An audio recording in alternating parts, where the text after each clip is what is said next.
We do start with a very big controversy already before the Olympics even begun. You thought the sign-stealing scandal at Michigan and the New England Patriots was big. Well, how about the Olympics? How about this? The football ferns of New Zealand allegedly spied on by a drone ahead of their upcoming game at the Paris Olympics. A drone operator has been identified as a support staff member of the wider Canadian women's football team, a.k.a. soccer, detained by police. How about this? The incident happened at the New Zealand women's training facility on Monday. New Zealand is going to face Canada in their first match of pool play this Friday, and the Olympic Committee has already made some decisions, or at least we think they have, although not official. Canada has decided that their coach will not coach the game on Friday. Bev Priestman has removed herself from the match against the team. Also, Joseph Lombardi, the unaccredited member, also removed, alongside assistant coach Jasmine Mander. Also, the Canadian soccer staff has got to undergo ethics training. So how about that? Ahead of the Olympics, sending in a drone, try and figure out what the opponent's going to do. Not the smartest idea in the world. Needless to say, Canada, I would assume, not going to be rooted for very heavily going into the Olympics, no doubt about that. All right, let's get to the very latest in college and this antitrust lawsuit that has been going on now for a while. The full settlement agreed of antitrust lawsuits involving the NCAA and college sports' wealthiest conferences is expected to be filed with a federal court by the end of the week, an attorney told the defendants of the Associated Press on Tuesday. The NCAA, the ACC, the Big Ten, the Big 12, the Pac-12, and the Southeastern Conference agreed on May 23rd to a $2.77 billion settlement with antitrust lawsuits that were challenging limits on college athlete compensation. We know the world has changed. College athletes are being paid, and so backtracking, trying to get paid for millions of dollars, that essentially was lost. Now, in terms of soccer going on at the Olympics right now, we already have one major upset brewing as we speak. Argentina was favored to beat Morocco. In fact, Morocco was 3-1 just to win the match, and as we stand right now, in match number 1 this morning, Morocco leads Argentina by a score of 2-1. So we'll keep an eye on this for you. Mike DeCourcy will be with us in just a few minutes to give us the very latest on that. Meanwhile, what a great start yesterday it was for Paul Skenes. Over 100 pitches, goes into the 8th inning.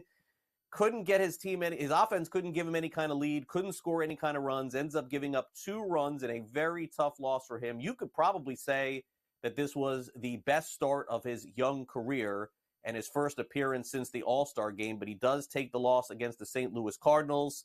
And Skenes right now, one of the favorites to win the National League Cy Young, probably going to win the Rookie of the Year also. He talked about the tough loss after the game yesterday. I felt good.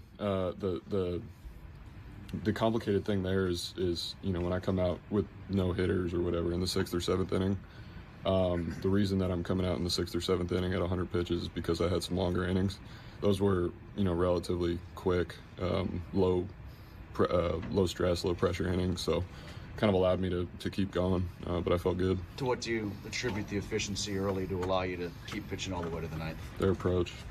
They were just trying to, jump me a little bit, and that allowed me to get some quick outs, in those first, really throughout the game. We'll see what happens with Skenes when he gets another start next week, and if he climbs up the top of the charts for the National League Cy Young Award winner. All right, back to the Olympics we go. Coco Gauff is going to be the female flag bearer for the United States at the Paris Olympics opening ceremonies. Joining 4-time NBA champion LeBron James, the Team USA announced yesterday. Also, Gauff is going to be the first U.S. tennis player to carry the flag. She's also expected to compete in both the singles and doubles on the clay courts at Roland Garros. Olympic tennis competition begins on Saturday. Had some announcements for upcoming Olympics. The 2030 Winter Olympics is going to be at the French Alps. The host by the International Olympic Committee made it on Wednesday. French President Emmanuel Macron helped present the bid to the IOC members, gave assurances that the national government will be formed after the 2024 Summer Games in Paris, and a lot of guarantees still going to happen before that. Meanwhile, the United States highly anticipated getting a Winter Olympics again. Salt Lake City was formally awarded the 2034 Winter Olympics. They were also voted in by the IOC in Paris. Utah, it's a second game hosting the Winter Olympics. They hosted back in 2002. Also, French police have arrested a Russian man who is suspected of planning to destabilize the Olympics. He's 40 years old, was detained on Tuesday after police raided his house at the request of an interior ministry. The prosecutor's office said in a statement, the evidence found that his home raised fears of his intention to organize events likely to cause destabilization during the Olympic Games. Good thing they caught this guy before any issues happened. By the way, before we go any further, my producer Frank tells me that in extra time, Argentina has tied up Morocco. So right now they are all tied up at 2. And again, in the Olympic format, it can be a draw, which, by the way, was also plus money in case you bet that too. So right now, 2-2 in extra time, Argentina, Morocco. All right, over to Major League Baseball. Mike Trout doesn't look like he's going to be back on the field for at least this week. Another injury with him last night, leaves his rehab game, still has a sore knee after he had that surgery, left after 2 innings with his rehab assignment with the Angels. Also, Christian Yelich, he has had back issues throughout his career. He exited Tuesday's game with back tightness. He, of course, is having a great year, all-star as well. Zach Wheeler was awesome yesterday. 7 innings pitched. The Phillies beat the Twins by a final of 3-0. Nick Castellanos had a double. Wheeler is one of the favorites to win the Cy Young, and Philadelphia's got one of the best records in baseball right now, 64-37. In fact, that is the best in Major League Baseball. How about this rookie, by the way, for the San Francisco Giants? Got to be honest with you, don't know a lot about him until he hit his 3rd home run and then his 4th home run. Now he's got his 5th home run in a row, 5 days in a row. Tyler Fitzgerald becomes the first Giants player since Barry Bonds to hit a home run in 5 consecutive games. Pretty impressive there on Tuesday night. Let's get to the NFL. Training camps are opening, and a lot of the discussion is about holdouts. Let's get right to them. CeeDee Lamb of the Dallas Cowboys hasn't got a new contract like some of the other wide receivers have gotten. Not expected to report to training camp like the rest of the team today. He skipped the mandatory minicamp in June, naturally waiting for a contract extension that may or may not happen. Christian Darrisaw has signed a 4-year extension up to $113 million with the Minnesota Vikings. He's yet to make a Pro Bowl, but he is considered one of the core players of the Vikings, according to head coach Kevin O'Connell. Matthew Stafford has restructured his contract. He didn't get into the specifics. It's not an extension, but the head coach of the Rams, Sean McVay, says there was a lot of great dialogue.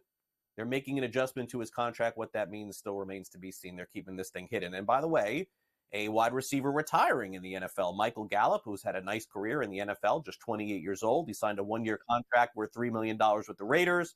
Essentially is not going to live up to that contract. He's played with the Cowboys a number of years. He made the announcement officially yesterday that he is retiring. And so there you have it, the very latest news, notes, and information in the National Football League and everywhere else.